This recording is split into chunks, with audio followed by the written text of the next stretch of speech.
Well, it's a very warm welcome to Open Lines at 9 once more. And as I said, my esteemed guest in the studio, Mufti Ismail Menk, and I'm sure like me you are enthralled by Mufti's discussion on interfaith relations. Mufti?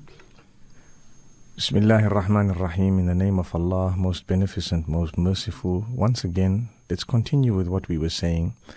And I have explained today that Islam is a very, very broad religion which caters for one and all.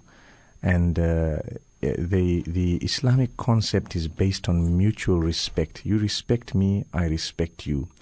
In fact, Islam goes a step further and says if someone disrespects you, it does not mean you should disrespect them, but you should deal with the problem.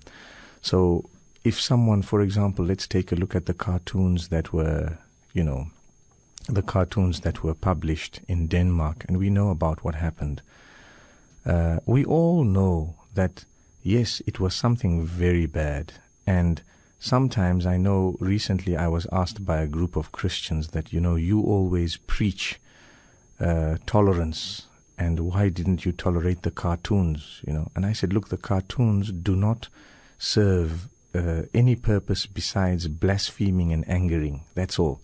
Because they do not depict anybody's belief. If someone says Jesus is the Son of God and someone else says he is not the Son of God, it is their belief. So they can't afford to get angry with one another.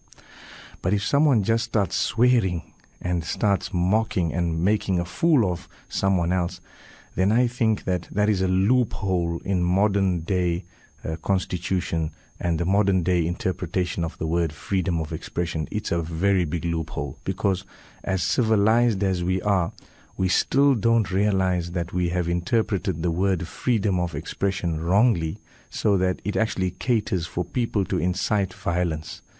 And we are satisfied with that. So, though it was totally wrong, we as Muslims also have to admit that the hooliganism that followed in some parts of the world was also totally wrong. Yes, we had the right to, in a civilized manner, express our views, like what happened in Cape Town. I was actually following it, and we were proud of the demonstrations and what had happened, because they were all within the limits to express that, look, we are hurt, and this is something unacceptable, and we do not want it to repeat itself.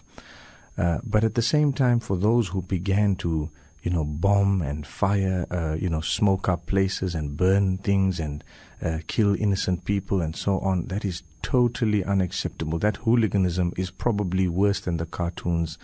And at times people can use these things to make a fool of Islam and the Muslims. If you studied the world media, what it did is it shifted concentration from the core and the crux to an aftermath and to the reaction. And it basically the outcome of the entire cartoon episode, according to the Western prevalent media, was the hooliganism of the Muslims. They didn't even discuss the issue of whether the cartoons were, barbaric and unacceptable and blasphemous or not. At a later stage, they didn't discuss that. They only harped on something. So we need to make sure that we have a balanced approach. I'm not saying sit back, relax, and let people trample all over. No. But I am saying when someone disrespects, we should react in such a way that we do not show them that we are disrespectful as well. We need to be civilized. We are Muslims. Look at the Prophet, may peace be upon him. There was a lady, every day when he passed a certain alley, she would throw dirt and literally the dung of cows and at times even human, stool and that on him as he passed. And he was in the early stages in Mecca, and he did not retaliate because he realized that, no, man, I've got to show this woman goodness. And imagine how irritating it is. Today, if someone spits, not on us, but in our path, we'd probably take a gun and shoot the guy. It shows how much intolerant we are today. And the Prophet, peace be upon him, what had happened then is one day this thing didn't come. I mean, he would clean his clothes and wash them later on, and he passed the same alley every single day. I know there's a narration which says that a Muslim must not be bitten from the same hole twice. But for whatever reason, he decided to pass. He had divine revelation. He passed, and one day it didn't come, so he knocked on the door, and he heard a voice saying, "You may come in." And as he went in, this woman was shocked. "What do you want?" She says, "No, my dear mother, you have been giving me a gift every day." Now look at these words. These are heavenly words.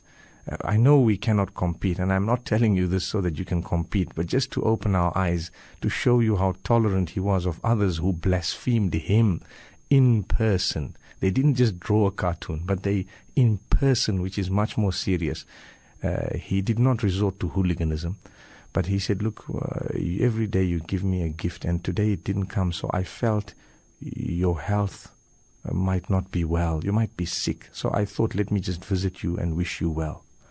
Now, this is a non-Muslim. We're going to a non-Muslim to wish her well, an elderly lady. How many of us would ever think of our Christian neighbors and go to them and say, "Look, you're not well, and we wish you well, and get well soon"? Those statements are Islamic statements. There's nothing wrong with that. In fact, it's a sunnah. It's a part and parcel of following the footsteps of the Prophet. So when he went in, she was shocked. She was dumbfounded. And she says, "You are a prophet of God." That's it. She declared it straight away. And at that moment, it was such a touching time. She turned and she says, "I really apologize for what I've done all these days. I didn't know that this is what Islam was all about." Which means today, a lot of the non-Muslims fall in the same bracket. They don't know what is Islam. They're hearing all the negative pictures. And you know something, if you study news, what is news? When we were children, we were told that all the bad in the globe is news. And I know that's a wrong definition, but for little children, it's right. How many good things are mentioned in the news? Very few. Most of it is bad. So many people died there. There was a bus crash. There was an accident. There was this. There was that. So many people had miscarriages. So many people have AIDS. So many people are sick. So many people have cancer. All the bad things in the world are mentioned. So whenever the bad things of Islam make headlines, you should know that that is what the news is all about. It's bad. My guest in studio with me, the highly respected Mufti Ismail Menk. Back to the markets, and after that we'll continue and also wrap up the program.